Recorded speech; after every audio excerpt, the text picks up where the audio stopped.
We are from Orangeville, not too far from here, and we're both physicians. So we've come here as physicians. This is our third year. We were looking for a camp to send our child to, but not really knowing what we were looking for because both myself and my husband had never been away to camp. We heard about it through our church, and there was a number of kids from our church that had decided to go. So they asked if Joel would be wanting to join his buddies, and so we said, sure, why not? I think as any mother, I was thinking, wow, what are 100 boys in a group? What's it going to be like? And we got there, and it wasn't, first of all, what I thought it was. They were not as, boisterous and it was calm. It was actually quiet. I was surprised by that. It was very peaceful. And these boys came out of nowhere and they started helping Ben get his stuff. I didn't have to do anything. They just, shook our hand, looked us in the eye, got our bags, were so helpful, knew it was his first time, made a point of welcoming him and pointing out, this is what this is and this is what that is. The leaders at Pioneer Camp are amazing. From the very minute that we meet them, welcoming us at the door, driving up the campsite. Truly, I haven't met young people like this. I was a little bit tentative, and I didn't know if he was too young to go because he was 6. And I remember shedding a tear or two and trying not to let him see me shed that tear. I didn't get a very clear one. Funny face. Funny face, boys. 1, 2, 3, yo. And when I came back, I thought, well, what's he gonna look like when I get him? So I remember coming to pick him up. He came tearing down the hill, and he looked like he was about to cry when he saw me. But the first words that came out of his mouth was, "Can I stay another week?" I'll tell you, in a week, just 7 days, there was such a change, especially to our oldest boy. He met friends who had the same values as him. We belong to a traditional church where there's traditional music.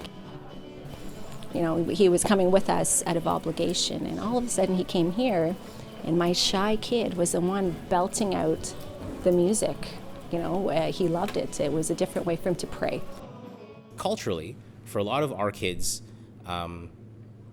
church is their parents' church, and Christianity is their parents.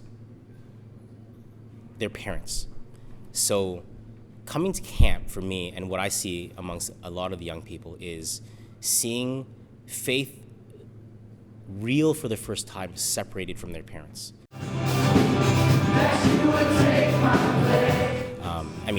For myself, being a pastor and having pastors, that's a whole other issue, right?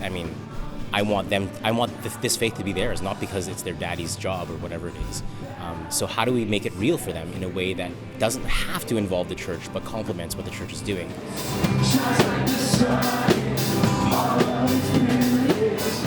The day that we picked them up, there's the worship time together, and seeing them just excited and beaming and singing at the top of their lungs was awesome to see. And so I think that has been a great thing for our kids to meet literally hundreds of people, young people like themselves, that are cool. It's cool to pray. It's cool to talk about Jesus. This is stuff that they don't do when they're at their school or in their other extracurricular activities at home. There's a pharmacist who I work with. I'm a pharmacist in Toronto at a hospital. And she specifically said, whoa, isn't he too young? And, she's not a Christian, but she is Chinese, and just that sense of protectiveness that comes around Chinese culture, I don't know, we have to do stuff for the kids, right?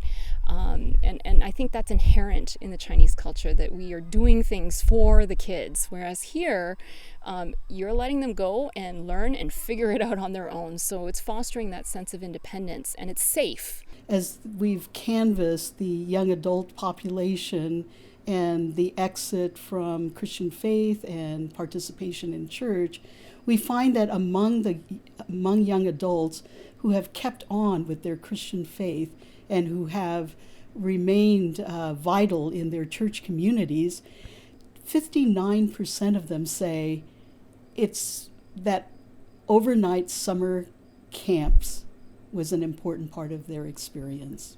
It's not just one church going to camp. You're with actually non-believers and other Christians from other churches and even from other cities. And for me, it's like a mini Urbana for kids, because you've got all these other people sharing in their faith journey, and our kids get to see that.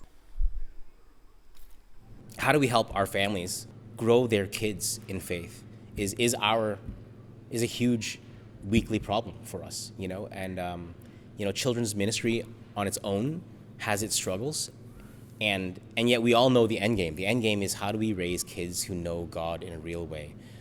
And so that becomes not the selling point, but the motivation for us, telling them, hey, this is what happened last year. They loved it to death. It was the one camp they wanted to go to. We know it'll be a great experience. Hey, I'm using my leverage as a pastor, saying it was a great camp.